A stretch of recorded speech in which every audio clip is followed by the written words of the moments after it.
সব ভক্তবৃন্দকে জানাচ্ছি যে প্রোগ্রাম শুরু হচ্ছে, সবাই চলে আসবেন, লাইনে চলে আসুন, নিজেদের মনের জীবনের ছন্দের কথা, অমৃতের কথা শ্রবণ করুন আর জীবনকে সুন্দর করুন।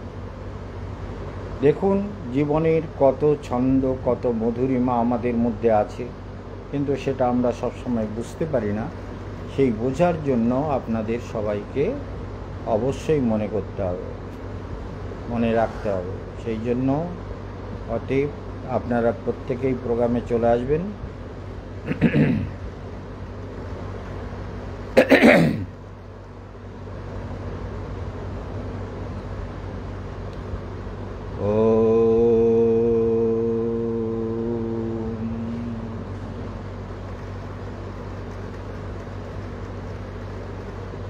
ध्येयं सदा परिभवग्नमभीष्टदूहं तीर्थास्पदं शिवविरिञ्चिनूतं शरण्यं भृत्तार्त्यहं प्रणतपालभवाब्धिभूतं वन्दे महापुरुषते चरणारविन्दम्। त्यक्त्वा सुदुस्तज्य सुरेप्सितराज्यलक्ष्मीं धर्मीष्टार्यवचसा यद्गादरण्यं मायामृगं दैतेप्सितमन्नधावद वन्दे महापुरुषते चरणारविन्दम्। वन्दे महापुरुषते चरणारविन्दम्। सर्वाग्रे परमाराध्य गुरुदेव नित्यलीला प्रविष्ट भक्ति हृदय वनदेव गोस्वामी महाराजेर चरण कमल वंदना करे तार आशीर्वाद प्रार्थना करी। आपनारा जानेन परिक्रमार যারা এক মাস ধরে কার্তিক ব্রত পালন করবেন তারা সবাই অলরেডি তাদের টিকিট হয়ে গেছে, আর কেউ এলে তৎকালে টিকিট কেটে আনা যেতে পারে। আর ব্রজধাম পরিক্রমা যারা করবেন সে তার টিকিট হবে 28শে আগস্টে, সেই জন্য এখনও টাইম আছে। আর 10 জন মতো লোক কিন্তু নেওয়া যাবে, লোক আর বাড়েনি। আমি বলার পরে হুড়ুর করে লোক বেড়ে যায়। এই যে অপূর্ব পরিক্রমা হবে এবার, জীবনের একটা বিশেষ স্মরণীয় হয়ে থাকবে, মনে রাখবেন। কারণ আমরা প্রথম দিনেই কাম্যবনে ঢুকব, যাবট কোকিলাবন হয়ে। কাম্যবনের সমস্ত খবরাখবর নিয়ে দেখা গেছে যে বড়চরণ পাহাড়িতে আপনারা যারা আমার সঙ্গে গেছেন, ওখান থেকে আরও প্রায় 18 কিলোমিটার দূরে বদ্রীনাথ এবং কেদারনাথ। সেই বদ্রীনাথ কেদারনাথ দর্শন করানো হবে। পাণ্ডবদের কিলা, পাণ্ডবদের যেখানে পাণ্ডবরা থাকতেন, সেই পাণ্ডবের সেই নিবাসস্থান, বনবাসে ছিলেন যখন, সেসব জায়গা দেখানো হবে। তার সঙ্গে সঙ্গে ফিসাল পাহাড়ি বা ভোজনথালি, এসব আপনারা রোজই শুনছেন। এই প্রোগ্রাম রয়েছে পরিক্রমার। এই অপূর্ব প্রোগ্রামকে যারা অ্যাটেন্ড করতে চান, যারা মনে করেন যে মহারাজের সঙ্গে পরিক্রমা করব এবং এসব কিভাবে কি হলো তার বিশেষত্ব জানবো, তারা অবশ্যই লাইনে চলে আসবেন। আমরা আপনাদের কতকগুলি বিষয়, অনেক লোক লাইনে চলে এসছেন, অনেকেই লাইনে চলে এসছেন। আমি দেখতে পাচ্ছি বিভিন্ন ব্যক্তিরা আমাদের এই অনুষ্ঠান শুরু হওয়ার সঙ্গে সঙ্গে লাইনে চলে এসছেন। খুব আনন্দের কথা, সবাই শুনুন, জীবনকে দেখুন, বুঝুন, অনুভব করুন।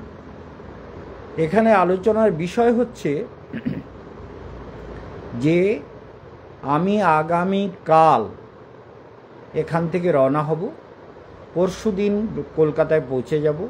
শনিবারে কালসর্পদোষ কাটাবার দিন, সেদিন কৃষ্ণের জন্মাষ্টমী ব্রত সবাই সযত্নে পালন করবেন। কারণ সব্রতা ভূত্বা বাচং বদত ভদ্রয়া, প্রত্যেকটি মানুষকে ব্রতপরায়ণ হতে বলেছেন বেদ। বেদ বলছেন ব্রতপরায়ণ হও আর ভদ্র বাক্য বলো, ভদ্র জীবন যাপন করো, ভদ্র দৃষ্টি, ভদ্র চেতনা, সব কিছুকে ভদ্র করো, সুন্দর করো। আর সব শাস্ত্রের মূল কথা হচ্ছে সরল হও, সুন্দর হও। ভাব চেতনাকে সুন্দর করো, হৃদয়কে প্রসন্ন করো, বুদ্ধিকে নির্মল করো, ভগবানেতে চিত্ত সমর্পণ করো। যার মধ্যে যত কুটিল বুদ্ধি জটিল বুদ্ধি থাকবে সে সংসারে তত যন্ত্রণা ভোগ করবে। সে যন্ত্রণার কোনো ব্যাখ্যা নেই। নিরন্তর এই যন্ত্রণা আমরা ভোগ করতে থাকি। জীব অনন্ত কাল ধরে ভোগ করে, জন্মায়, কালচক্রে ঘোরে, ভূত প্রেত পিশাচ নানান জনিতে পাক খায়, তারপরে আবার জন্ম নেয়। অনন্ত কাল ধরে এই প্রবাহ চলছে। এটাকে যে যত সুন্দরভাবে বুঝতে পারবেন, অনুভব করতে পারবেন, এবং যে যত এই অনুভবকে কাজে লাগাবেন, তার জীবন তত মঙ্গলময় হবে। সেই জন্য আপনাদেরকে বলি যে সবাই যারা পরিক্রমায় যাবেন বলে ঠিক করেছেন তাদেরকে অবশ্যই জানাচ্ছি যে আপনারা পরিক্রমায় আসার জন্য যদি কারো ইচ্ছা থাকে যোগাযোগ করবেন। আমাদের বিশেষ কিছু ভক্তকে ফোন করেছিলাম, তাদের যাই হোক আমরা কালকের আমি পৌঁছে যাই, পরশু পৌঁছে যাওয়ার পরে তখন আপনাদের ভাগ্য বিচার, অনেকের কিন্তু অনলাইনে টাকা পাঠিয়ে দিয়েছেন, অনলাইনে ডিটেলস পাঠিয়ে দিয়েছেন, সেগুলো বিচার করে শনিবার সকালবেলা উঠেই আমি বিচার করে সব যাতে স্পিড পোস্টে পাঠিয়ে দেওয়া যায় তার ব্যবস্থা করব। আর যারা অনলাইনে কথা বলবেন তাদেরকে কিন্তু একটা কথা বলি যে শনিবার সকালে কিন্তু অনলাইনে আমি আপনাদের সঙ্গে কথা বলার সময় হয়তো হবে না, কারণ অনেক ভাগ্য বিচার রয়েছে। সেটা একটা যেমন দিক আছে, তেমনি বিকেলবেলা কালসর্প দোষ কাটানো আছে, কৃষ্ণ সম্পর্কে কিছু বলার আছে। সেই জন্য অনলাইনে রবিবারে আমি আপনাদের ফ্রি, যাদের যাদের অনলাইনভাবে আপনারা কথা বলতে চান বলে দেবো। আর শনিবারেও যতটা পারবো বলবো। আমার কর্তব্য আপনাদেরকে প্রপার গাইড দেওয়া, প্রপার পথে চালানো, জীবনকে সুন্দর করা, সেটা আমার প্রথম কাজ। সেই জন্য আপনাদের সবাইকে জানাচ্ছি যে আপনারা সবাই যোগাযোগ করে নেবেন। ভক্তি যোগাশ্রম ট্রাস্ট, এই আশ্রমের একটা ভিডিও করে আপনাদেরকে আমরা পাঠিয়ে দেব। আপনারা সেই ভিডিওটাকে সবাই শেয়ার করে দেবেন। আশ্রমে কিন্তু ভিআইপি রুম হয়ে গেছে। গেস্ট হাউসটা আপাতত এরা ঠিক মতো কন্ট্রোল করতে পারছিল না বলে গেস্ট হাউসটাকে, যেটা কেশবানন্দ প্যালেস বা কেশবানন্দ ধাম এই বৃন্দাবনে, সেটাকে আমরা লিজে দিয়েছি। আর কেশবানন্দ হোটেল, কেশবানন্দ প্যালেস যেটা সুন্দরবনে আছে, তার সামনের রাস্তা ঢালাই কমপ্লিট হয়ে গেছে। পরশুদিন রাত্রেই ঢালাই কমপ্লিট হয়ে গেছে। সেই জন্য ওই গেস্ট হাউস যারা কিনতে চান তারা শীঘ্র যোগাযোগ করে নেবেন, কারণ রাস্তা সুন্দর হয়ে গেছে, বাগান পরিষ্কার হচ্ছে। পুকুরে আমি বলে দিয়েছি, বিরাট একটা পুকুর আছে, তো 2 বিঘের মতো, 1.5 বিঘের বেশি পুকুর। সেই পুকুরে আগামীকাল আমাদের মনোরঞ্জন গিয়ে ওখানে কিছু পুকুরে কিছু মাছ টাছ ছেড়ে দেবে। 4-5 হাজার টাকার মাছ ছাড়তে বলে দিয়েছি, সেটা চালাই পোনা, সেগুলো ছেড়ে দেওয়া হবে যাতে পুকুরটাও সুন্দর লাগে, দেখতে ভালো লাগে, আর মাছ টাছগুলো বড় হয়, এসব ব্যবস্থা হচ্ছে। যাই হোক, মাছটা তো ওটা সবাই খায়। বাংলাতে জলের পোকা হচ্ছে মাছ, যারা যেমন বোঝে তারা তেমন খায়, তারা তেমন বোঝে।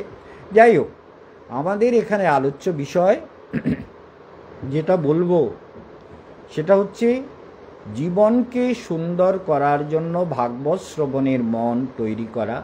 প্রতিদিন অমর কথা শুনুন। যখনই মহারাজ কথা বলেন তার মধ্যে এমন সব কথা থাকে যে কথার প্রতিটি ছন্দ আপনাকে মধুর করে দিতে পারে, অমৃতময় করে দিতে পারে, আনন্দময় করে দিতে পারে, প্রসন্ন জীবনের ছন্দ দিতে পারে। আর এই যে জ্যোতিষচক্র, জ্যোতিষটা তো বেদের জ্ঞান, এটা তো আপনার আমার জ্ঞান নয়। আমি এই জ্ঞানটা অধিগত করেছি, আর এই জ্ঞান অধিগত করতে গেলে জ্ঞানের, আর কালকের বলছিলাম না যে যাদের সুগার আছে তাদেরকে বলে দিই, তারা ওই এক তো গোলঞ্চর রস খেতেই পারেন, ওটা ওর থেকে ভালো জিনিস আর হয় না। আর তার সঙ্গে সঙ্গে আর একটা কথা বলে দিই, সেটা হচ্ছে দারুচিনি, দালচিনি যাকে বলে, দালচিনি পাউডার করে 1-1.5 চামচ জলে দিয়ে ভালো করে ফুটিয়ে, কমাতে হবে না, ভালো করে ফুটিয়ে নেবেন, তারপরে একটু লবণ দেবেন, দিয়ে ফুটিয়ে ওটাকে, ওই জলটা সকালবেলা খালি পেটে 1 গ্লাস খেয়ে নেবেন, আর বিকেলে খেলে খাবেন। দেখবেন আপনার সুগার কন্ট্রোল হয়ে যাবেই যাবে। মহারাজ প্র্যাকটিক্যাল করে বলছে, কারণ মহারাজ নিজে খেতে শুরু করেছেন, ইদানিংকালে খেতে শুরু করেছি এবং তার ফলে সুগার অনেক কন্ট্রোল হয়ে গেছে। তো সেই জন্য আপনাদের বলবো দারুচিনির পাউডার করে আপনারা খান, সুগার কন্ট্রোল হয়ে যাবে না, জীবন থেকে হয়তো সর্বতোভাবে সেরে যাবে। আমারটা সারবে কিনা আমি পুরো বলতে পারছি না, সেরে গেলে তো বলেই দেবো আপনাদের যে সেরে গেছে, তবে এখন আপাতত পুরো কন্ট্রোল হয়ে গেছে, এটা বাস্তব সত্য। তো সেই জন্য এইটা খেলে বলছে একদম সেরে যাবে, না সারলে আমি 1 লক্ষ টাকা পুরস্কার দেব। এটা হচ্ছে আমাদের গুরু রবিশঙ্কর, যিনি অনেক বড় প্রচারক সারা অল ওভার ওয়ার্ল্ডে, ব্রিটেন যাকে তাদের চার্চ পর্যন্ত দিয়েছে প্রচার করার জন্য, সেই রবিশঙ্করজি বলছেন যে 1 लाख रुपया मैं दूंगा अगर आपका ये दवाई से आप ठीक नहीं हुए तो सारे एनर्जी आपको वापस मिल जाएंगे, आपके शरीर का सारा सिस्टम ठीक हो जाएगा। ওরা বহু বৈজ্ঞানিক নিয়ে শিষ্যদের নিয়ে ধ্যান করে মন্ত্র জপ করে তারা এটাকে বের করেছেন। সেই জন্য আমরা সেটা করতেই পারি, সেটা আমাদের জীবনে পরম কৃত্য। আর কিছু বলার কথা আছে, সেটা হচ্ছে এই একটু গানের মধ্য দিয়ে বলি। হ্যাঁ, অনেকে বলছিলেন, তো বলছি, গোপীনাথ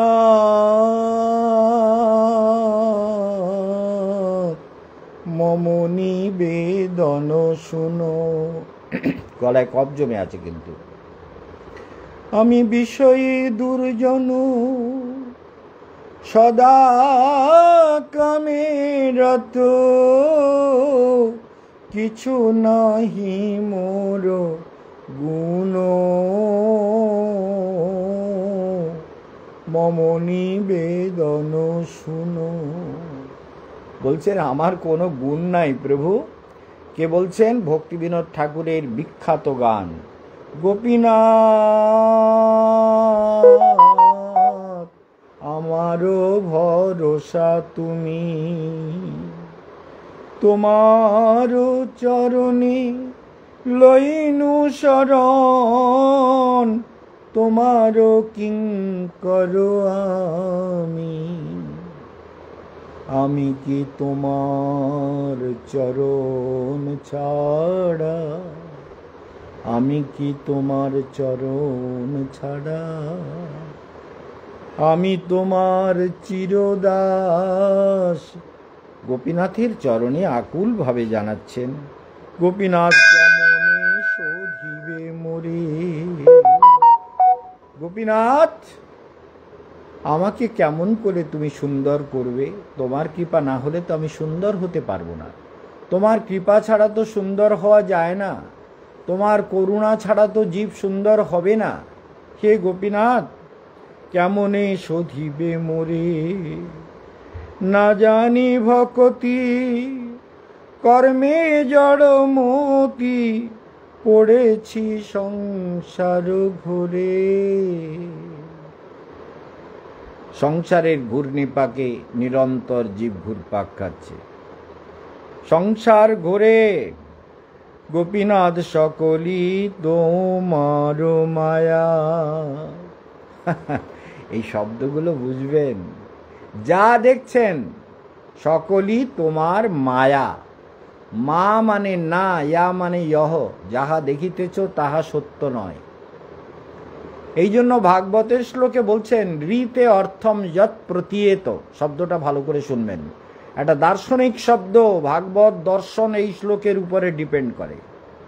ঋতে অর্থম, ঋত মানে সত্য, সত্য বলিয়া যাহা প্রতীয়েত মানে প্রতীয়মান, এটা শুদ্ধ বা সাধু ভাষায় বললাম, প্রতীয়মান মানে সত্য বলিয়া তুমি যাহা দেখিতেছ, প্রতীয়মান তোমার সামনে প্রতিভাত হচ্ছে, দেখা যাচ্ছে। ঋতে অর্থম সত্য বলে যাহা দেখিতেছ, নো প্রতীয়ত চ আত্মনি, নো প্রতীয়ত চ আত্মনি, আত্মাকে দেখতে পাচ্ছ না। আমার কাছে যারা ভাগ্য বিচার করতে আসে, যারা কবচ টবচ পরে, তাদের বিশেষভাবে আমি জিজ্ঞাসা করি, আচ্ছা তোমরা তো ভারতবর্ষে অনেকে অনেক জায়গায় ঘোরে, দার্জিলিংয়েও যায়, দার্জিলিংয়ে তো ঘোরেই, পুরীতে যায়, দীঘাতে যায়, আরও কোথাও যায়, বদ্রীনাথ যায়, কেদারনাথ যায়, বৃন্দাবন যায়, কাশীধাম যায়, গয়াধাম যায়, ওই অযোধ্যা ধাম যায়, দুনিয়া মায়াপুরে যায়, মায়াপুরে তো প্রায়ই যায়। তো সব জায়গায় যায়, গিয়ে দেখে আসে, ঠাকুর দেখে, মন্দির দেখে, দেবস্থান দেখে। যাও ভালো, তীর্থ পরিক্রমায় সাধু দর্শন করলেই আর সাধুর প্রতি শ্রদ্ধা করলে আর সাধুর মুখে হরিকথা শুনলে তীর্থের যথার্থ ফল লাভ হয়, এটা বাস্তব। তো যায় ঠিক আছে, কিন্তু এখানে আলোচনার বিষয়টা কি ভালো করে শুনবেন। আলোচনার বিষয় হচ্ছে, আমরা কি বলতে চাইছি, যে আলোচনায় যাহা তুমি দেখিতেছ তাহা সত্য নয়। এই যে পুত্র, এই যে ঘর, এই যে বাড়ি, এই যে জীবন, এই যে কেশবানন্দ, এই পাগড়ি মাথায় বৃন্দাবনে সবাই বলে বলে এই বিবেকানন্দ জি আগে, সবাই জানে विवेकानंद जी आ गए हैं, महाराज जी को बैठा लो, চেয়ার ছেড়ে দিয়ে আগে বসায় সম্মান করে। এদেশের নিয়ম এটা, সাধুদেরকে তারা দেখলেই সম্মান করে।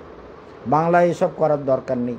বাংলার লোকেরা সাধুকে সাধু বলে মনে কত রকম কথা বলে বাংলায়। আমাকে অবশ্য সাহস পায় না, আর বললে তাকে ছেড়েও দেই না, কিন্তু এদেশে সব হয় না। সেই জন্য রীতে অর্থম যত প্রতীয়ত ন প্রতীয়ত চ আত্মনি। তাহলে আত্মা ছাড়া তাকে কি জিজ্ঞেস করি আমি, বলে আচ্ছা এত কিছু দেখেছো, কলকাতা দেখেছো, হাওড়া ব্রিজ দেখেছো, ইঁদুর বাঁদর ছুঁচো, টিকটিকি, গিরগিটি, অ্যানিম্যাল প্ল্যানেট, কত রকম কিছু দেখেছো। তা তোমাকে জিজ্ঞেস করি, তুমি তোমাকে দেখেছো?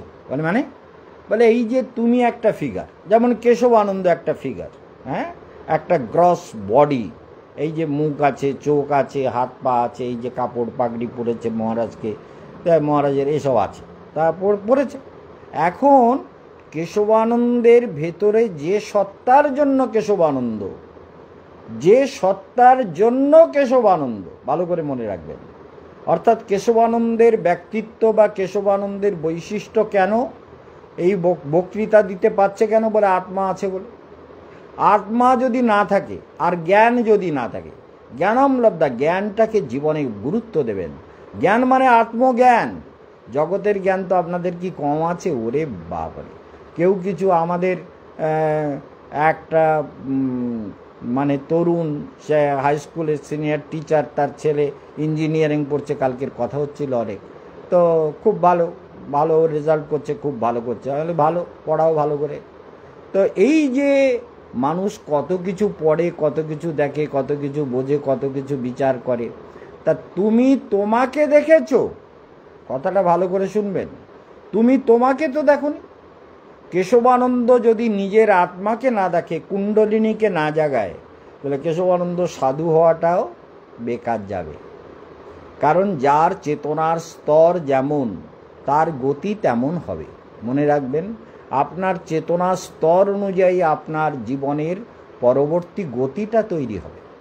সেই গতিটা যে যেমন সঙ্গে তৈরি করবেন, সাধু সঙ্গে কৃষ্ণ নাম এই মাত্র চাই, সংসার জিনিতে আর কোনো বস্তু নাই। যদি সাধু সঙ্গে কৃষ্ণ নাম না হয় তাহলে কি হবে? সেই জন্য সংসারকে জয় করে। তাহলে মিথ্যা তো ন প্রতীয়ত চ আত্মনি, আত্মাকে বাদ দিয়ে যা দেখছো সব মিথ্যা। আজকের যেখানে হিমালয় বলছে সব থেকে লেটেস্ট এই হিমালয় তৈরি হয়েছে, লেটেস্ট মানে সব থেকে কম বয়সী পাহাড় হচ্ছে হিমালয়।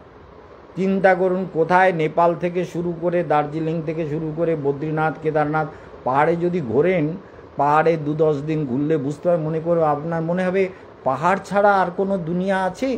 আমরা যে সমতল ভূমি, পাহাড় পাহাড় সমতল ভূমি কোথায় আছে? সবই তো পাহাড়। ওরে বাপরে, হাজার হাজার মাইল ঘুরবেন সব পাহাড়।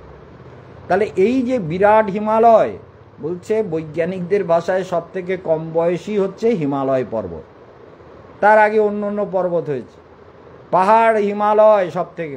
তাহলে একটা অদ্ভুত ব্যাপার চিন্তা করুন, আপনি হিমালয়ও দেখেছেন, হিমালয়ে ঘুরেছেন, হিমালয়ে আমার সঙ্গে কত লোক গেছে, বহুবার পরিক্রমা করিয়েছি, কিন্তু আলোচ্য বিষয় একটাই, যারা যা কিছু করছেন তাদেরকে আমার একটাই কথা বলা, আত্মাকে দেখেছেন? নো প্রতীয়ত চ আত্মনি, আত্মা বাদ দিয়ে যা কিছু তুমি দেখেছো এগুলো কিন্তু মায়া। মায়া মানে মিথ্যা, অর্থাৎ ঘর বাড়ি পাহাড় পর্বত নদী নালা খাল বিল রূপান্তর হচ্ছে, কুমির বাঘ সিংহ হরিণ শৃগাল বাঁদর, কত ভূত প্রেত পিশাচ রূপান্তর হচ্ছে। ভূত প্রেতগুলো আপনারা ভয় করেন, কেশবানন্দ ভূত প্রেতকে ভয় করে না তো, কারণ সাধনা করে। ওরা তো আমার কথা শোনে, আর আপনারা তো আমার কথা শোনেন না, সেই জন্য আপনারা ভূত প্রেতের থেকেও না, বললে বলবেন আমাদের ভূত প্রেতের থেকে ছোট করছে মহারাজ। না না, সেটা বলবো না, অন্যায়, ক্ষমা ক্ষমা। ওরে বাবারি, ভূত প্রেতগুলো আমার কথা শোনে, আরে বহু প্রমাণ, হাজার হাজার প্রমাণ। ডাকিনী শাকিনী কথা শোনে, যোগিনীরা কথা শোনে, মা কালী কথা শোনে, চামুন্ডা কথা শোনে, দেবতারা কথা শোনে। মনে রাখবেন, এই জন্য আমাকে চিনতে গেলে আগে আপনি আমাকে আপনাকে চিনবেন। নিজেকে চিনুন, কেশবানন্দকে চিনতে পারবেন। নিজেকে চিনতে পারলেই কেশবানন্দকে চেনা যাবে। সেই জন্য মনে রাখবেন, কেশবানন্দকে চেনার পথ হচ্ছে নিজেকে চেনা। যত আপনি নিজেকে চিনবেন তত আপনার জীবন পথ সুন্দর হবে, তত আপনি সত্যের সাধনা করতে পারবেন। তাহলে কি বলছেন এখানে ভালো করে মনে রাখবেন, আলোচ্য বিষয় নো প্রতীয়ত চ আত্মনি তদ অবিদ্যা। বলে আচ্ছা এরকম হয় কেন, এই মিথ্যাগুলো আমরা দেখি কেন? বলে অবিদ্যার কারণে। অবিদ্যা বোঝেন তো? অবিদ্যা, অবিদ্যা যাত না ঘিরেছে আমারে, কামেতে রেখেছে জেরে। কাম কামেতে রেখেছে জেরে। জেরে রেখেছে মানে বোঝেন তো? যেমন ওই তিতো বেল, ধরুন এখন বেল হয়েছে, বেলটাকে কাটুন, কেটে একটু মানে ভাপ দিয়ে জল ফেলে দিয়ে সিদ্ধ মতন করে তারপরে চিনির ভালো করে রস করুন, গাঢ় রস করে ওর মধ্যে বেলগুলো ছেড়ে দিয়ে ওটাও আরও খানিকক্ষণ ফোটান, ফুটিয়ে ফুটিয়ে ফুটিয়ে ফুটিয়ে রেখে দিন। এবার বেলের মোরব্বা হয়ে গেল। তাহলে যারা হলো, কিংবা লেবু লবণ দিয়ে জারিয়ে, কিংবা আমকে তেলে দিলেন, লবণ দিলেন, আগে লবণ টবণ ভালো করে দিয়ে। আমাদের মেদিনীপুরের এক মা সে ওই আমশি এনে করে দিয়েছে, খুব ভালো, সবাই পছন্দ করি আমরা। সে আমশিগুলোকে টক করলে এত টেস্টফুল আর ভালো আম দিয়ে এমন আমশি করেছে সে আমাদের নমিতা মা। সে আমশি করে এনে দিয়েছে, গুড় করে এনে দিয়েছে, আচার করে এনে দিয়েছে, কত কিছু করে করে আনে। খুব ভক্তিমতী, গুরুদেবের প্রতি একেবারে, গুরুদেব ছাড়া সে কিছু জানে না। এই যে সে যে সেবা করে, তাহলে ওটা আবার ওই আচার করেছে, জারিয়েছে তো মশলা দিয়ে, আগে শুকিয়েছে, লবণ দিয়েছে, তারপরে তেল মশলা লবণ একটু ঝাল মিষ্টি সব কিছু দিয়ে সুন্দর আচার করেছে। তাহলে মনে হয় আপনার জিভে জল আসছে না? আহা, আমার জিভে জল আসছে। যাই হোক, এই টকের কথা শুনলে জিভে জল আসাটাই হচ্ছে ন্যাচারাল, যা বুঝতে পেরেছেন? এখন এই নমিতা এসব এনেছে, তাহলে সব কিছু তো আপনারা দেখছেন, কিন্তু আপনারা আত্মাকে দেখেননি তো। কেন? অবিদ্যা। অবিদ্যা মানে অজ্ঞানতা। জীবের জীবনে একটাই দরকার, সেটা হলো জ্ঞান। গুরু প্রদত্ত, গুরু শুশ্রূষয়া বিদ্যা, গুরু সেবার মধ্য দিয়ে জ্ঞান লাভ হয়। এই জন্য যারা ছোটকালে গুরু সেবা করে, ছোটকাল থেকে গুরুর চরণে আসে, তাদের মন বুদ্ধি চেতনাগুলো অন্যরকম হয়। এটা নিশ্চিত মনে রাখবেন। আমরা যারা ছোটকালে এসেছি, আমরা যারা গুরুর চরণে এসে সঁপে দিয়েছি গুরুর আদেশকে, মনে প্রাণে সত্য বলে মেনেছি, গুরু বাক্য হৃদয়েতে সত্য করি মানো। এই গুরুকে যখন সত্য বলে মেনেছি, গুরুর আদেশ মেনে চলেছি, আমাদের জীবনটা নূতন ছন্দে তৈরি হয়েছে। যেন আমরা জগতের মতো না, দেখতে জগতের মানুষের মতো, রাগ করি, খাই, বলি, কথা বলি, গান করি, কীর্তন করি, হরিকথা বলি, কিন্তু আমাদের ভেতরটা কিন্তু সম্পূর্ণ আলাদা। এই যারা যত বিষয় রসে জারানো হয়েছে, ভালো করে মনে রাখবেন, বিষয় রসে যেমন ওই মোরব্বা, বেলের মোরব্বা করুন, আমের মোরব্বা করুন, তেঁতুলের মোরব্বা করুন। আমাদের এক গুরুবন ছিল, আপনাদের বলি, হিঙ্গলগঞ্জে নটবর প্রভু স্ত্রীর নাম জানি না, তো নটবর প্রভু স্ত্রী এমন তেঁতুলের আচার করতেন, এত সুন্দর। সে তেঁতুলের আচারের কথা মনে পড়লে জিভে জল এসে যায়। অপূর্ব, মানে তেঁতুলের আচার করে আশ্রমে দিত, হিঙ্গলগঞ্জ মঠে থাকতাম। আর একজন ছিল আমাদের সোহাগী দিদি, কনককান্তি ঘোষের স্ত্রী, তো যিনি এই আমাদের হিঙ্গলগঞ্জ মঠ দান করেছেন। তার স্ত্রী হচ্ছে শ্যাম সোহাগী নাম, গুরুদেবের দেওয়া নাম। আমি বলতাম, এই যে শ্যাম সোহাগী ব্রহ্মচারী। রে কি বলিস তুই? মানে আমি তখন ছোট ছিলাম, তো ও দিদিদের ভীষণ স্নেহ মমতা পেয়েছি। ও দিদি সবজি নিয়ে যাচ্ছি, আর ওর বৌমা তাড়া করতো, বড় বৌমা, আর দিদি বলতো শিগগির নিয়ে পালা। তো এই যে ব্যাপারটা চিন্তা করুন। তো সেই দিদি কি করতো বলে, তার কথা বললেন কেন? সে করতো কাসুন্দি। সে কাসুন্দিগুলো, আমের কাসুন্দি, একদম মানে মাখা মাখা কাসুন্দি, অপূর্ব টেস্টের কাসুন্দি। ওই চালের ঘরে কাসুন্দি থাকতো, ওখান থেকে কাসুন্দিও বের করে আনতাম। তাহলে চিন্তা করুন, আমরা তো জগতে কত কিছু, কত রকম খেয়েছি আর কত রকম দেখেছি, তার কি কোনো ইয়ত্তা আছে? মনে পড়ছে তাই বলছি। আচার খাওয়ার কথা বলে এদের মনে পড়লো, নটবর প্রভু স্ত্রী, আমাদের শ্যাম সোহাগী দিদি, এরা এদের যে সুন্দর কাসুন্দি মানে ওই রকম ওই সর্ষে বাটা দিয়ে ওই কোনো রকমে বোতলে করে বিক্রি, ওই রকম কাসুন্দি না, সেগুলো একদম মানে গুড়ের মতন দেখতে, একদম ফার্স্ট ক্লাস, একদম তার টেস্ট এমন, খেলেই ভুলে যাবেন, অপূর্ব। সেই কাসুন্দি, আমের কাসুন্দি, সেসব খেয়েছি। তো এখন চিন্তা করুন, তাহলে এই জগতে যা কিছু দেখছেন সব মিথ্যা। মনে রাখবেন, অবিদ্যায়ার হৃদয়ে বর্তমানা। আপনি কেন ভালো কিছু দেখতে পাচ্ছেন না? বলে অবিদ্যার কারণে। অবিদ্যা মানে অজ্ঞানতা।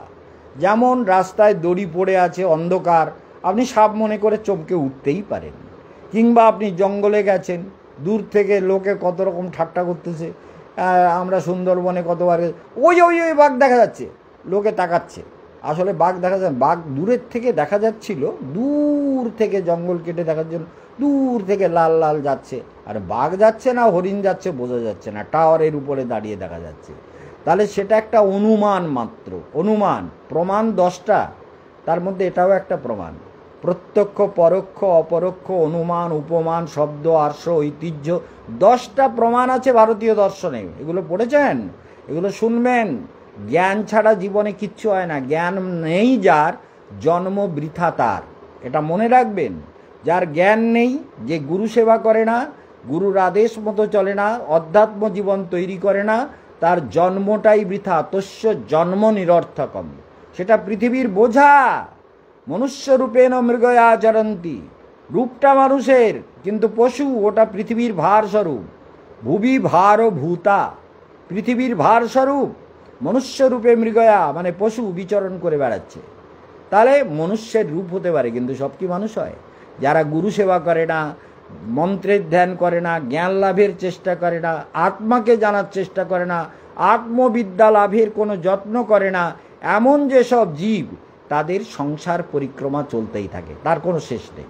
সেই জন্য মনে রাখবেন যে এই সংসার পরিক্রমা শেষ করতে গেলে আপনাকে তীর্থ পরিক্রমার সঙ্গে, সাধু সঙ্গে কৃষ্ণ নাম, সাধু মুখে কৃষ্ণ নাম, সাধুর উপদেশকে জীবনে গ্রহণ করা, গুরুর সেবা করা, গুরু সেবাতে নিজেকে সর্বতোভাবে গুরুর সেবার জন্য আত্মনিবেদন করা, গুরুতে আত্মসমর্পণ করা, এই দিব্য জীবন যত যাপন করবেন তত আপনার কল্যাণ হবে। সেই জন্য ভক্তিবিনোদ ঠাকুরের গান এক একটা অদ্ভুত। সেই জন্য অবিদ্যা, তাহলে কি হচ্ছে? রীতে অর্থম, ভালো করে মনে রাখবেন, রীতে অর্থম যত প্রতীয়ত নো প্রতীয়ত চ আত্মনি। তুমি সত্য বলিয়া যাহা দেখিতেছ, আত্মাকে বাদ দিয়ে যা কিছু দেখছো, তদ অবিদ্যা আত্মনো মায়াম। এটা হচ্ছে আত্মার অবিদ্যা। বলে মহারাজ একটা প্রমাণ দেবেন? শুনুন, প্রমাণ আপনাদের, প্রমাণ দিতে গেলে তো আমি আমার জীবনে 1000টা প্রমাণ আছে, জানেন। বলি একবার। এখন একবার আমি পুড়ে গেছি, অনেকে দেখেছে, অনেকে আমার এই চেহারাটা আগে দেখাতাম না, পোড়া জায়গাটা পুচে পুচে জল বেরোতো, ভাত বেরোতো। কত বছর ধরে ওই পোড়া নিয়ে মানে 14-15 বছর পুড়েছি তো কোথায় 2.5 বছরে বোধহয় পুড়ে গেছিলাম, 2.5 বছর কি 3 বছর, তা আমার মনে নেই। তা সেই পুড়ে একদম সব মানে সারা শরীর পুড়ে গেছে, পিছনভাবে পড়েছিলাম তো এই জায়গাটা পুড়িয়ে একদম মানে ঝাঁঝরা হয়ে গেছিলো। এইখান থেকে চামড়া এখনও পাতলা, দেখলে অন্যেরা বলি মহারাজ ও কি আপনার পিঠে, ও কী দাগ, কী ব্যাপার। আগে দেখাতাম না, এখন সব পরোয়া করি না। আরে পুড়েছি, ভগবান পুড়িয়েছে আমারে, তা পুড়িয়ে করে। আর একবার পা পুড়েছিল, পুড়ে গেছে, তা কি করব, পুড়ে গেছে। তা এই জন্য তদ অবিদ্যাত্মনো মায়াম বলে। তা আপনি কি বলতে চাইছিলেন? অবিদ্যাটা কীরকম দেখুন, যথা ভাস যথা তম, তুমি যা দেখছো আর একটা অন্ধকার। বলে আপনি আপনার জীবন দিয়ে কী উদাহরণ দেবেন শুনুন। এই পুড়ে গেছিলাম কেন সেই কথাটা মনে পড়লো ওই কারণে। মামার বাড়িতে ছিলাম তখন, মানে মার মামার বাড়ি, মায়ের একটাই মামা, বড় লোক ছিলেন আর নাম করা লোক ছিলেন তিনি। হরিপাত্র নাম, বাড়িতে বিরাট উৎসব হতো, আমরা ওখানে খেয়েছি ছোটোবেলা অনেক, মানে চড়ক হতো, অমুক হতো তমুক হতো, বিরাট উৎসব হতো। তা ওই দাদুর 110-20 বিঘে মতো জমি ছিল, চাষ হতো আগে। এসব তো শোষণ করা সম্পত্তি না, মানুষকে কম দেবে, পয়সা কম দেবে, তো ওই সময় ওই রকমই ছিল। মানে সিপিএম আসার আগে মানুষকে, গরিব লোককে শোষণ করেছে যাদের জমি জায়গা ছিল তারা। সিপিএম এসে শোষণ করাটা আস্তে আস্তে কমিয়েছে। যাই হোক, এখন প্রশ্ন এসে অনেক কথা বলার আছে, কিন্তু সেই দিন কী হয়েছিল জানেন? বর্গি এলো দেশে বলে একটা, ওই নেবুখালির ওপারে ভান্ডারখালির, পুরনো ভান্ডারখালিতে একটা কী হচ্ছিল, যাত্রা হচ্ছিল, বর্গি এলো দেশে। এখন বর্গি এলো দেশে, ছোটোবেলায় দুষ্টু ছিলাম একটু আধটু, কিনা কতটা ছিলাম সবাই গ্রামের লোকেরা জানে, মাটা জানে ইত্যাদি। যাই হোক, তাই এখন ওই দৌড়াচ্ছি, এখন আমি আর কেউ দৌড়াচ্ছে, ওরা পিছিয়ে গেছে, মামার ছেলেগুলো যারা আমার থেকে একটু বড় বা কিছু ভয়ে পিছিয়ে গেছে, আর আমি দৌড়াচ্ছি, আগে দৌড়াচ্ছি। এইবার দেখি ওই আমার লেভেলে ওই এই যে ভেড়ির উপর দিয়ে দৌড়াচ্ছি, নদীর যে উঁচু বাঁধ আর কি, অনেক উঁচু বাঁধ, জোয়ারে অনেক জল ওঠে, ওই উঁচু বাঁধের উপর দিয়ে দৌড়াচ্ছি। আর দেখছি ওপারে আর একটা ছিলা ভেড়ি আছে, মানে ওই যারা জমি চাষ করে যাতে এই নোনা মাটির জল খেতে না যায় সেই জন্য কেটে আর সাইড দিয়ে আর একটা করে বাঁধ মতন দিয়ে দেয়। সেটা খুব উঁচু না, এটা তো অনেক উঁচু, আর ওটা অল্প উঁচু ধরুন। আমি দেখছি আমার সঙ্গে আরেকজন দৌড়াচ্ছে, আমি দাঁড়াই তো সে দাঁড়ায়, আবার দৌড়াই তো সে দৌড়ায়। এইবার বদমাই দুষ্টু তো খুব ছিলাম, আমি বলি মহা মুশকিল, আমার সঙ্গে দৌড়ায় কেন? আমি দৌড়ালে দৌড়ায়, আসলে ছেলে মানুষ তো দৌড়াচ্ছি। এখন সেটা আমার ছায়া না সেটা ভূত, কিন্তু মনে হয় সেটা একটা প্রেতাত্মা ছিল, মনে হয়, কারণ আমি গ্যারান্টি দিচ্ছি না। তো ওই প্রেতাত্মার ঘটনাগুলো শুনুন কেমন হয়। তখন ওই দেখছি, আমার তখন ভয় মতো লাগছে, বলি আমার সঙ্গে দৌড়াচ্ছে, আমার সঙ্গে দাঁড়াচ্ছে, এই তো ভয়ঙ্কর, একটু তো ভয়ের ব্যাপার। এইবার মায়ের দিক দিয়ে মায়েরা আসতেছে, মামি টামি সবাই আসছে, তো অনেকে আসছে, মানে এক দল আমরা আসছি। ওখানে আমাদের যে মেজো জামাইবাবু সেও অভিনয় করবে, যাত্রা পার্টি ওদের, তো ওইসব সেই অপেরা পার্টি সেই দেখবার জন্য আমরা সব আসছি। এবার ওখানে পিছন ফিরে দিয়েছি দৌড়ে মার কাছে গিয়ে মার হাত ধরেছি। মা বলছে কী হয়েছে? তাহলে ওইখানে কে আমার সঙ্গে চলছে? বলে না কিছু না, ভয় পাস না। এবার চলে গিয়ে বর্গি এলো দেশে যাত্রা দেখেছি, সেখানে বর্গিদের সঙ্গে বেশ ছোড়ার যুদ্ধ হচ্ছিল।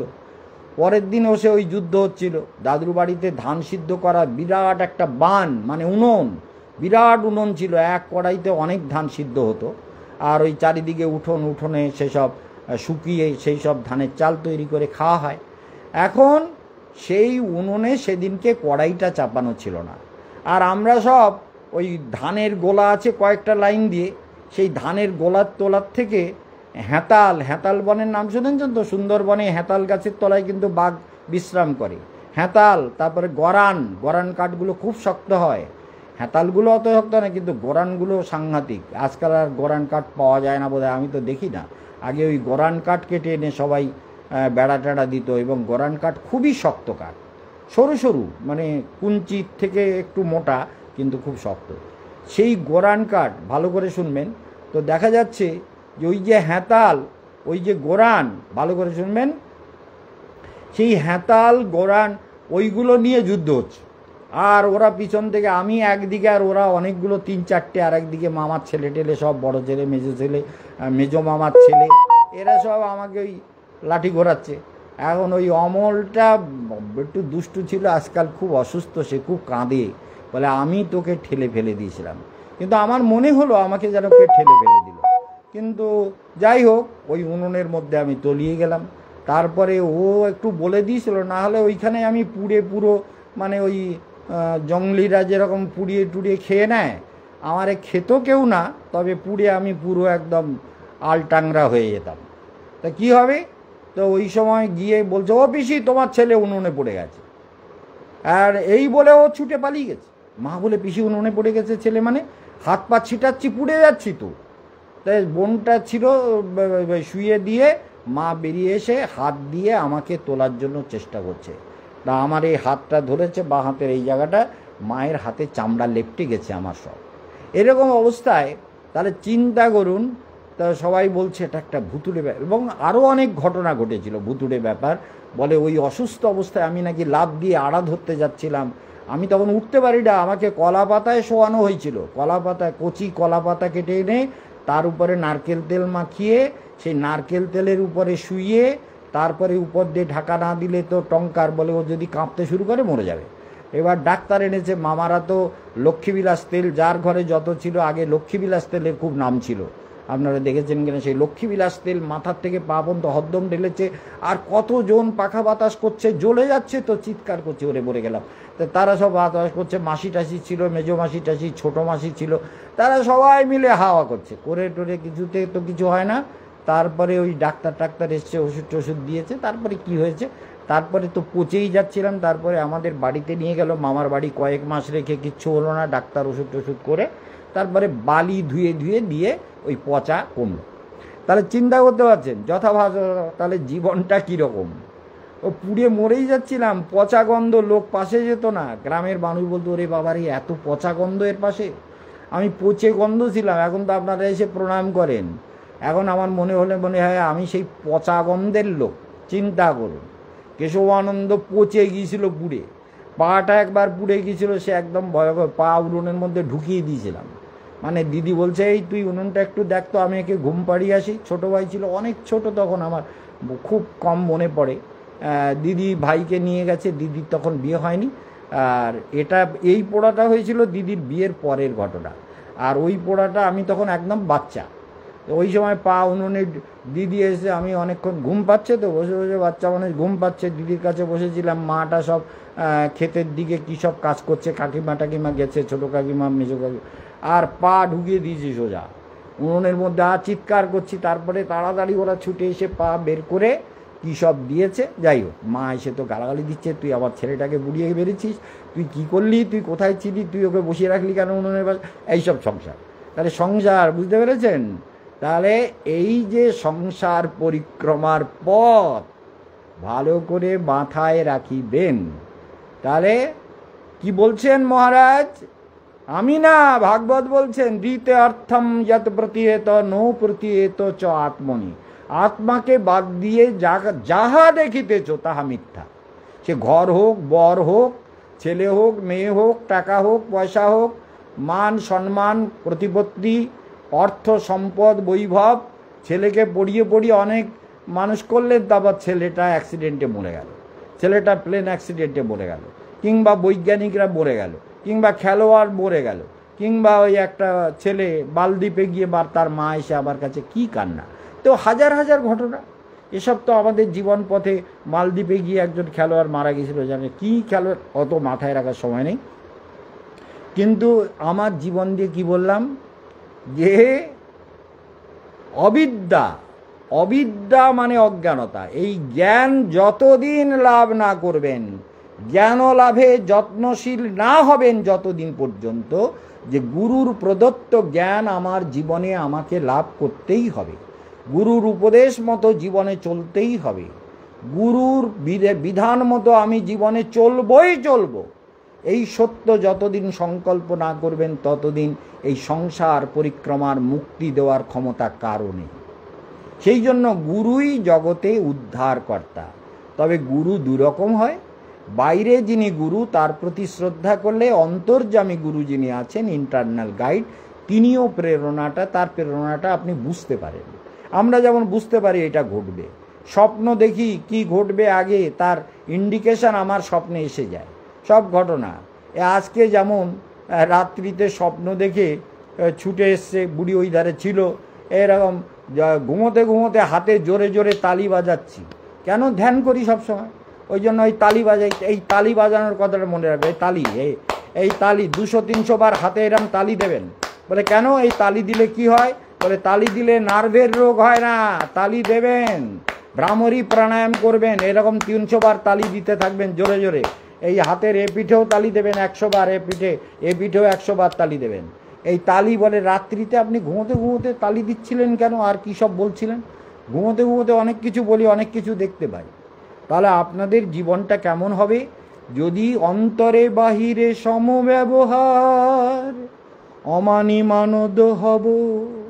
তাহলে অন্তরে বাইরে যদি সমান ব্যবহার না হয় তাহলে সাধু হবে কি করে? ভেতরে একরকম শয়তান পুষে রাখবেন আর বাইরে সাধুভাব দেখাবেন, তাহলে সেই রকম শয়তানি বুদ্ধির দ্বারা তো ভগবানকে পাওয়া যাবে না, আত্মাকে জানা যাবে না, ধর্মের উপলব্ধি হবে না, সত্য প্রকাশিত হবে না। নিরন্তর ভগবত ধ্যান, ভগবত মন্ত্র জপ, ভগবত উপাসনা সযত্নে করবেন। সেই জন্য ভাগবতের বিখ্যাত শ্লোক, রীতে অর্থম যৎ প্রতীয়ত নো প্রতীয়ত চ আত্মনা, আত্মাকে বাদ দিয়ে যাহা কিছু দেখিতেছ তদ অবিদ্যা, সেটাই হলো অজ্ঞানতা। অন্ধকারের কারণে এরকম হচ্ছে। অনেক সময় দেখা যাচ্ছে ঝোপের মধ্যে বাঘ বসে আছে, বেরিয়ে এসে নৈনিতালের কথাটা একটু আগে বলছিলাম, নৈনিতালে বাঘ এসে খপ করে বাচ্চা কাচ্চাকে নিয়ে চলে যাচ্ছে। আমরা তো বাঘ বাড়াচ্ছি, আর বাঘ যে মানুষের বাচ্চা নিয়ে তুলে যাচ্ছে তাকে বাচ্চা দেবে? ব্যাঘ্র প্রকল্প বলে সারা বিশ্বের মধ্যে আমাদের বাঘ বেড়ে গেছে। আচ্ছা, সারা বিশ্বের মধ্যে ভারতবর্ষ বাঘ বেড়ে গেলে কি ভারতের কি উপকারটা হবে আমি তো বুঝি না। লোকের বাড়ির বাচ্চা টেনে নিয়ে যাচ্ছে, বুড়ো লোক পেলে মেরে দিচ্ছে, রাস্তার লোককে মেরে দিচ্ছে, যেখানে ফাঁকে পাচ্ছে মেরে দিচ্ছে, বাড়ির বাচ্চাগুলো নিয়ে চলে যাচ্ছে। ব্যাঘ্র প্রকল্প করে, আরে ব্যাঘগুলো সুন্দরবনে আছে ঠিক আছে, সে একটা দুটো নিতে পারে, কিন্তু এই যে উত্তর ভারতে নৈনিতালে শক্তি ফার্মে বাঘগুলো লোকের বাচ্চা টেনে নিয়ে যাচ্ছে, লোক ঘরের থেকে রাত্রে বেরোতে পারছে না, পেশাব করতে যেতে পারছে না। রাত্রে আমি গিয়েছিলাম, আমিও ভয়ে, আমি ছিলাম শক্তি ফার্মে, আমিও ভয়ে ভয়ে হাতে একটা লাঠি নিয়ে যেতাম। তাহলে বাঘ কোথায় এসে লুকিয়ে থাকবে তার ঠিক নেই, চারিদিকে জঙ্গল, চারিদিকে চাষবাস, তার মধ্যে ঝোপে বাঘ এসে প্রায় বাড়ির থেকে লোক নিয়ে যাচ্ছে। তো এই রকম দেখুন, আমরা বাঘ বাড়িয়ে কি হবে? আবার প্রধানমন্ত্রী দেখলাম বিদেশ থেকে 2টো বাঘ, কোটি কোটি টাকা তার পিছনে খরচ, টাওয়ার লাগিয়ে, তার পিছনে তার গলায় আবার লাগিয়ে, ট্রান্সফরমার লাগিয়ে, তারপরে বাঘকে খাবিয়ে, কত রকম লোক লাগিয়ে, কত কিছু করে, এই কোটি কোটি টাকা বাঘের পিছনে খরচ করে তারপরে আপনার মানুষগুলোকে খাচ্ছে। ওদেরকে কি দেবেন? ওদেরকে ট্রান্সফরমার লাগিয়ে দেবেন। বাঘ আসছে কিনা জানার জন্য একটা করে ট্রান্সফরমার লাগান। এই কাণ্ডজ্ঞান নেই। আর একটা কথা আজকের বলি আমি, যেটা বলা হচ্ছে সেটা হচ্ছে আমাদের मुख्यमंत्री जी को मेरा एक बात कहना है। मुख्यमंत्री जो यूपी का मुख्यमंत्री है, योगी जी से मैं कहता हूं, आपके राजत्व में आपने बहुत कुछ बढ़िया काम किया जिसका कोई तुलना नहीं है। बहुत बढ़िया काम कर रहे हैं आप अतुलनीय है। आपका महानता, आपके कर्मशैली, आपके चेष्टा, आपके भारत की विकास की जो कर्म प्रचेष्टा, चिंता, भावनाएं, उसका मोदी जी का, ये सब मैं बहुत हृदय से इसका प्रशंसा करता हूं और आपके बारे में ना जाने कितना प्रचार करता हूं, सारा दुनिया जानता है। लेकिन आपको एक बात बताऊं, आपके जितने सिस्टम है, जो नगर पालिका है, जो ये जो आपका क्या कहते हैं इसको, टूरिस्ट डिपार्टमेंट के जो पुलिस ऑफिसर, ये 60,000 रुपया हमसे घूस मांग रहा था। हमारा हाउस टैक्स 11,80,000 रुपया का हाउस टैक्स मांगा। वो सब नोट हम लेके आपके पास आएंगे। हमारा आश्रम का टैक्स 8 लाख कितने 40,000 कितने हजार का, वो सब याद नहीं है, वो हाउस टैक्स मांगा। फिर उसके बाद ट्रांसफार्मर लगाया, बोले 4,87,000 रुपया लगेगा। वो पैसा ऑनलाइन में भेजा तो इन्होंने देखा ऑनलाइन दे दिया, हमको तो खाने को नहीं मिला। फिर बोले कि आपका पैसा कम हो गया, हिसाब में गड़बड़ हो गया, आप और 1,45,000 रुपया आपको देना होगा ट्रांसफार्मर के लिए। और जो केबल लगाएगा वो ठेकेदार को भी पैसा देना होगा, केबल का पैसा भी देना होगा। मोदी योगी जी को मेरा ये प्रोग्राम आप लोग शेयर करें।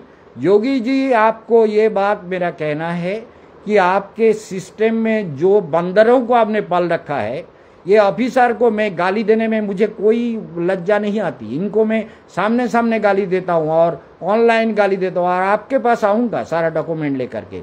लेकिन इन बंदरों को ये जो प्रवृत्ति है, ये नगर पालिका, ये जो टूरिस्ट डिपार्टमेंट, ये जो गेस्ट हाउस, ये जो आश्रम, इन सब पर जो आप ये हाउस टैक्स और ये टैक्स, अरे हाउस टैक्स का एक सीमा तो होता है। वो तो बोलेगा कि तुम्हारा इतने दिन का इतना टैक्स, ये नहीं कहता, ये कहता पैसा दो।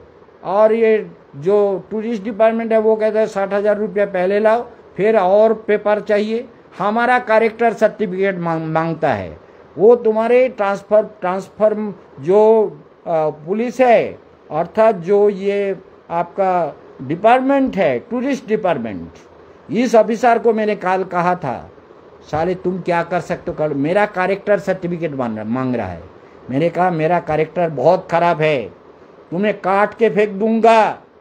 मेरा कैरेक्टर इतना खराब है कि तुम्हें साला जूते से पीस दूंगा।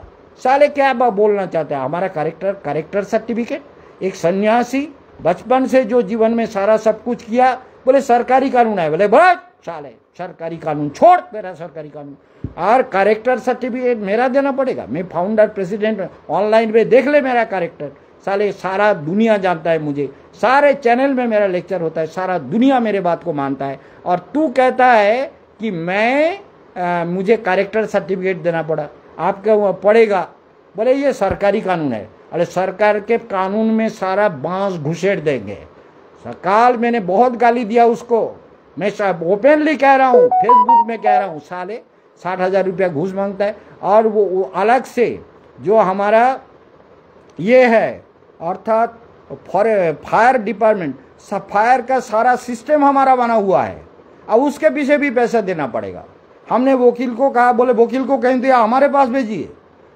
तो साले आपके ये नगर पालिका भी और ये सारे डिपार्टमेंट इतने भ्रष्ट हो चुके, ये साले बंदरों को इनको डर नहीं है। और विशेष करके बंगाली लोगों के ऊपर ज़्यादा अत्याचार होता है, ये मैं कहता हूँ।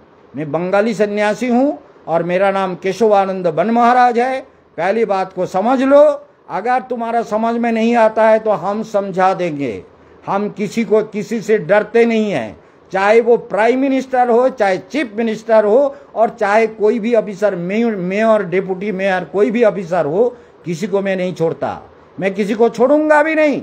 और ये आप अच्छी तरह से जान लीजिए कि केशवानंद महाराज ये कहा है, इसके बारे में इंक्वायरी होना चाहिए। अगर झूठ बोलते हैं तो मैं फांसी में लटकने के लिए तैयार हूँ। मैं कभी किसी से डरता नहीं हूँ।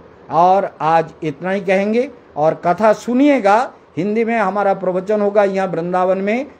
7 अक्टूबर से प्रवचन शुरू होंगे और 5 नवंबर को गीता महायज्ञ के साथ, प्रसाद वितरण के साथ 1 महीने का प्रोग्राम कंप्लीट होगा। सारे लोग परिक्रमा में आएंगे। अभी 10 यात्री और बुकिंग कर सकते हैं। आप लोगों का कल्याण हो, सबका जीवन सुंदर हो। और ये सिस्टम में जो गड़बड़ी है, इसको ठीक नहीं करोगे तो उसको ठीक करने के लिए मुझे उतारना पड़ेगा। ओम शांति।